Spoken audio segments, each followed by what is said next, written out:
पाकिस्तान को चीन से मजीद 30 करोड़ डॉलर्स की रकम आज मौसूल होगी। वज़ीर ख़जाना इसहाक डार कहते हैं कि ये रकम चीन के ICBC बैंक की 1 अरब 30 करोड़ डॉलर्स की सहूलत के तहत मिलेगी। इससे पाकिस्तान के ज़र मुबादला के ज़खायर में इजाफा होगा।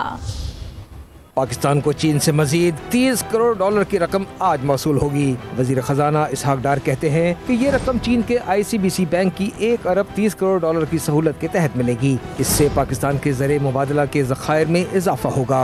इससे कबल अपने एक और ट्विटर पैगाम में वज़ीर ख़जाना ने आगाह किया था कि UAE पाकिस्तान को 1 अरब डॉलर देगा। उन्होंने लिखा कि मुत्तहिदा अरब इमारात ने IMF को इस बात की तस्दीक की है कि वो पाकिस्तान को 1 अरब डॉलर इमदाद अदा करेगा। उधर IMF की मैनेजिंग डायरेक्टर क्रिस्टालिना जॉर्जिवा ने भी उम्मीद जाहिर की है कि पाकिस्तान के साथ IMF का मौजूदा प्रोग्राम कामयाबी से हमकिनार होगा। उनका कहना था कि पाकिस्तान को श्रीलंका जैसी सूरत हाल का सामना नहीं करना पड़ेगा। We are currently also discussing with those who support Pakistan in terms of providing financial assurances so we can complete the program.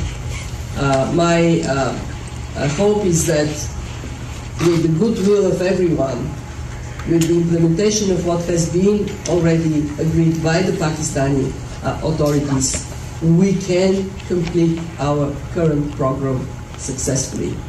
फरवरी के अवाइल से पाकिस्तान 1.1 अरब डॉलर की किस्त हासिल करने के लिए 7 अरब डॉलर का बेल आउट प्रोग्राम बहाल कराने की गरज से IMF से बातचीत कर रहा है। पाकिस्तान को उम्मीद है कि ये मुआहिदा IMF की तौसीक के मुंतज़िर दीगर डोनर्स के फंड्स को बहाल करने में भी मददगार साबित होगा।